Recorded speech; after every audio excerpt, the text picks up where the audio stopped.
Muy buenas tardes, mi nombre es Fabric Herrera, hago parte del grupo 1602 del CACEN, Administración de Empresas, y me encuentro con el señor José Luis González, líder político de La Guajira, y vamos a proceder con la entrevista, pues la pregunta que nos colocó la universidad y pues la presentación del señor. ¿Cómo estamos? Fabric, gracias, aquí, dispuesto a poder responder su pregunta. Ojalá que los conceptos que hoy demos queden bien definidos y aporten en este proceso educativo al que tú estás presentando. Ok, muchas gracias, señor José Luis. Procedemos con la primera pregunta. ¿Qué diferencias encuentra usted entre Estado, Nación y Gobierno? Bueno, para poder diferenciarlo, hablemos de Colombia como tal. Colombia como país. El país tiene gobierno, es nación y es Estado. ¿Cuál es la diferencia? Que el gobierno, por lo menos son las instituciones, hay como gobernanza está el Poder Ejecutivo, donde está el presidente, están los gobernadores y los alcaldes. Está el Poder Legislativo, que son el Congreso de la República o el Capitolio, donde están los representantes de la Cámara, senadores y representantes de la Cámara. En los departamentos los diputados y en los municipios los concejales. Y está la rama judicial, que es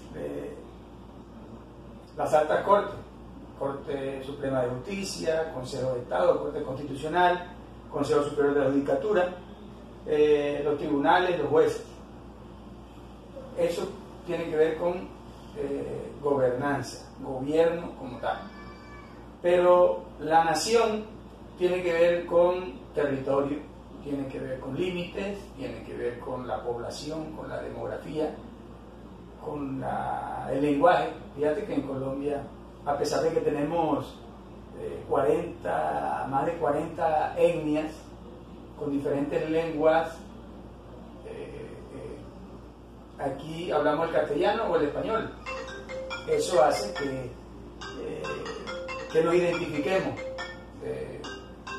como parlantes.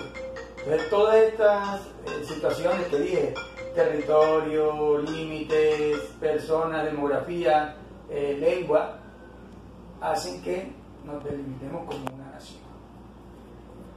Y está el Estado como tal. El Estado es como el complemento, conjuga todo. La diferencia es que, si tú te das cuenta, cuando un presidente viaja, afuera lo reciben como jefe de Estado. El jefe de Estado, que a su vez es el jefe de gobierno, es el jefe de la nación, es el jefe del país, pero representa a un Estado. Entonces creo que ahí están las diferencias de esas tres. Hay algunas similitudes. Las similitudes son que igualmente se conjugan, porque el presidente representa también las fuerzas militares, el presidente representa la autoridad, el presidente representa el gobierno, representa al colombiano como tal. O sea, el presidente representa desde el Estado, la nación, el país y el gobierno. Ok, muy interesante, José Luis González. Vamos con la segunda pregunta. ¿Qué diferencias o similitudes y relación hay entre participación política y democracia? Bueno, la participación política la puede ejercer cualquier ciudadano, sea o no sea candidato, porque no necesariamente hay que ser candidato para participar en política. Pero cualquier ciudadano puede hacer uso del derecho a elegir o a ser elegido. Pero además hay otro tipo de participación política que hoy debemos referirnos aquí. Las garantías que se deben dar para que una persona del común pueda participar en elecciones de juntas, sindicatos, pueda participar en decisiones político-administrativas, sociales, porque no podemos tampoco desligar el tema social, administrativo y económico de lo político. Entonces, eso frente a democracia. Democracia son es los mecanismos a través de los cuales esa participación tiene una regla de juego que le den la tranquilidad de que su voz es escuchada, de que su participación es válida. Es como la democracia en la medida en que los países sean fuertes democráticamente, son más fuertes las instituciones, usted tiene más derecho y libertad de expresarse, de definir claramente su postura sin que eso le genere ningún tipo de riesgo ni de preocupación. Entonces, la democracia son los mecanismos, son las formas que permiten que usted tenga la tranquilidad, que el Estado le garantice que usted pueda participar de cualquier discusión, de cualquier problemática. Por eso te digo, puede ser social, porque en tu comunidad puede haber un inconveniente de algún tipo de servicio, por ejemplo, público, y usted debe asumir en su participación con claridad a través de unos mecanismos que permitan que se le dé respuesta a esa participación que usted está teniendo. Me hablas de participación política y yo pienso que ahí también hay que hablar como de una participación comunitaria, de una participación social, de una participación que permita el desarrollo del entorno. Okay. ¿Cómo define usted la política? Bueno, la política para mí es un arte, el arte de servir, el arte de hacer cosas en beneficio de un colectivo, en beneficio de la comunidad. La política como tal permite resolver conflictos. La política como tal te da la oportunidad a ti de generar espacios donde la gente se ponga de acuerdo. La política es bonita, la política bien llevada, me gusta la política, la defiendo. Mucha gente habla mal del quehacer político, pero hay que diferenciar dos cosas: qué es la política y qué es el político, y cómo la persona que ejerce la política a veces hace que se desdibuje un concepto distinto de la realidad de lo que es la política. La política, yo pienso que para mí es el arte de hacer cosas buenas, de poder generar alternativas de desarrollo personales, sociales, y que lo que nos debe permitir la política es crecer. ¿Qué diferencia encuentra usted entre la política y lo político? Bueno, como te decía ahorita, hay situaciones políticas que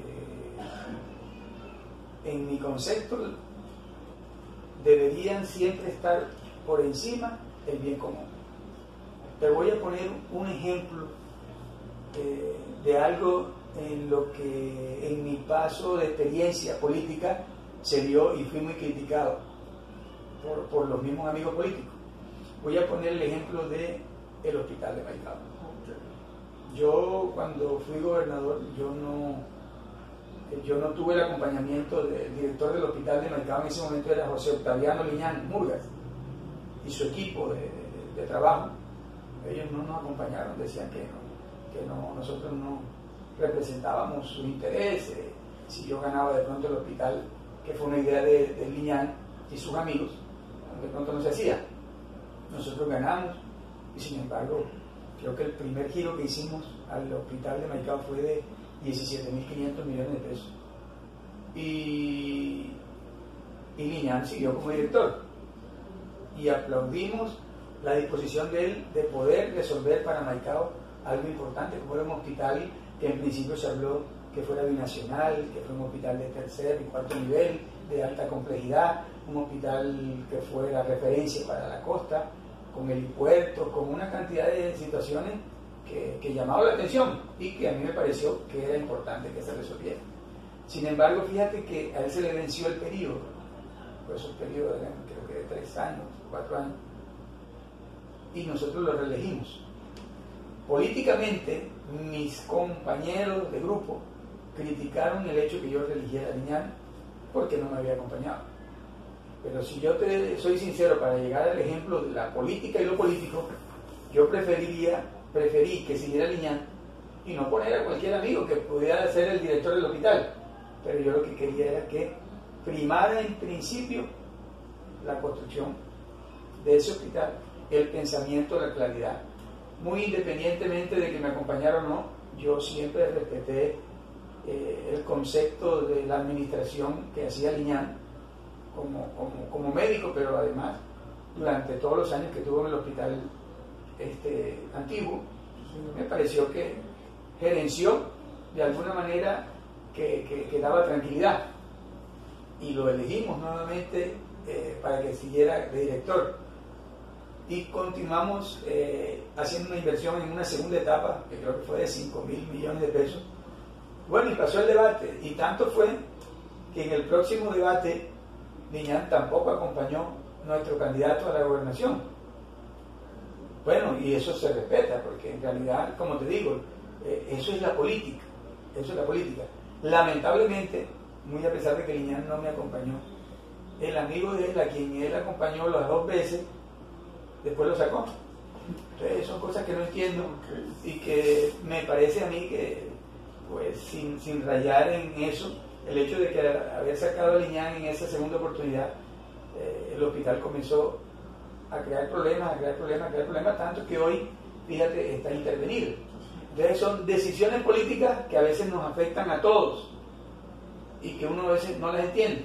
Por eso yo pienso que uno debe defender, en principio, es el beneficio colectivo, no el interés de que yo voy a poner a alguien porque es amigo del grupo, porque es primo, porque me gusta. No, aquí debemos, siempre en la política debe primar el bien común. Exactamente, interesante, me parece el ejemplo. Exactamente, el ejemplo muy bueno, y está muy claro entre lo político y lo que es la política. ¿Cómo define usted los elementos que componen la cultura política? Bueno, yo pienso que la cultura política depende mucho de la persona, depende mucho de las costumbres. Aquí en La Guajira el compadrazgo, el amiguismo, eso pesaba mucho o pesa mucho. Sin embargo, te voy a poner un ejemplo. La cultura política ha ido evolucionando, como todo. Yo recuerdo cuando inicié la política, aquí en Maicao, la decisión la tomaban 2 personas. Creo que en ese momento era Bernardino Mejía y el señor Sampi López Sierra. Uno representaba un grupo político y el otro a otro grupo. Y todos los concejales, la mayoría, eran de ellos. Entonces, ellos definían como unas líneas gruesas de gobierno, y eso se hacía. Hoy en día no. Hoy en día cada concejal tiene su movimiento independiente. Se ha modificado la norma electoral, cada día permiten que la persona sea más independiente. Entonces la cultura política ha cambiado mucho, ha ido avanzando, pero en sí la esencia de la cultura política se da mucho en cómo somos nosotros en la región, la cultura específicamente, que pensamos, cómo pensamos, el nivel educativo. Eso influye mucho en la forma del quehacer política en nuestra región. Ok, no, sí, me parece bueno, y pienso de que la cultura política en La Guajira en este momento ha ido cambiando, porque muchos de los jóvenes que estaban en ese momento han ido educándose y pues han estado tomando en cuenta todas las cosas y todos los errores que se han venido tomando en la trayectoria del tiempo, y pues la cosa ha venido cambiando, la cultura política de todos los países en este momento. Antes los papás decían, todo este sector va a respaldar esta línea. Hoy vemos hijos que dicen, no papá, me parece que el otro candidato tiene mejor propuesta, me parece que este candidato enfoca de mejor manera algunas situaciones en lo que nosotros tenemos interés, por decir el deporte, o por decir la generación de empleo, o por decir el comercio. Entonces ya entendemos, en la medida en que la persona se prepara y se capacita, que tiene un nivel de independencia más definido. Ok, perfecto. ¿Qué elementos involucra al ser ciudadano y cómo definiría usted los derechos y los deberes de los ciudadanos? Bueno, primero tenemos que definir qué es un ciudadano. A mí me llamaba mucho la atención, como somos frontera, cada vez que veía la televisión venezolana, que los venezolanos decían ciudadano presidente, ciudadano gobernador, ciudadano tal. En realidad, ciudadano es como lo que, como es eso que tiene uno por dentro, cuando dice yo soy colombiano, es que tú dices, no, que el colombiano se siente contento de ser colombiano.